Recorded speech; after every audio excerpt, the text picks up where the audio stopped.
Le Centre de formation des enseignants de l'enseignement fondamental a été créé par le décret 118 de l'année 2016.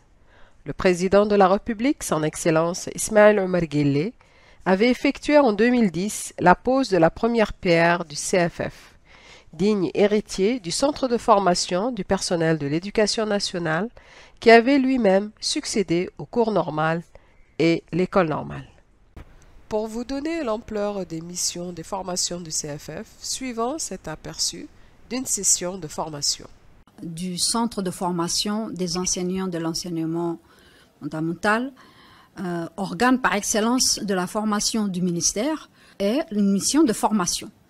Ces missions de formation sont organisées de manière régulière au sein du centre de formation.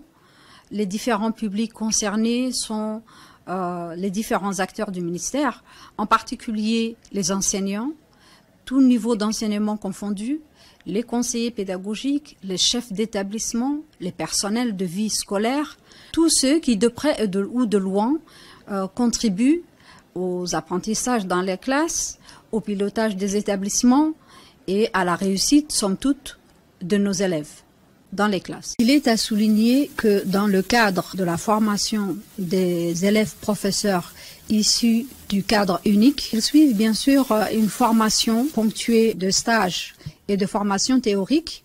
Et donc pendant la deuxième année, cette formation au niveau de cette réflexion se continue. Et ainsi, ils font des va-et-vient entre le terrain et le CFF, où ils rencontrent leurs tuteurs de mémoire, où ils exposent leurs difficultés et où ils font le point sur l'avancée des travaux au niveau de cette thématique de recherche. 6 journées de formation donc ont été organisées pour un public qui avoisinait les 2000 formés. Pour la plupart, certes, des enseignants, dans les différents niveaux d'enseignement, quelques 740 enseignants pour l'école de base ont été formés, aussi bien en mathématiques, en français, mais aussi pour le public en langue arabe. Ce public a été formé à Djibouti-Ville, mais également dans les régions. 800 enseignants aussi ont été formés dans les différentes disciplines.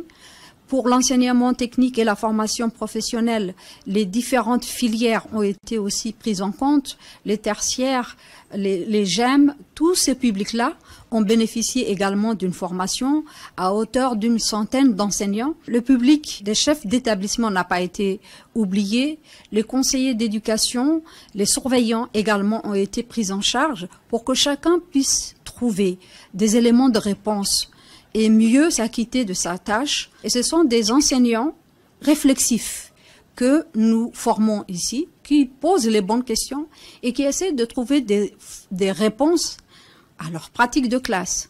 Nous n'avons pas oublié non plus les élèves qui évoluent dans les écoles de réfugiés.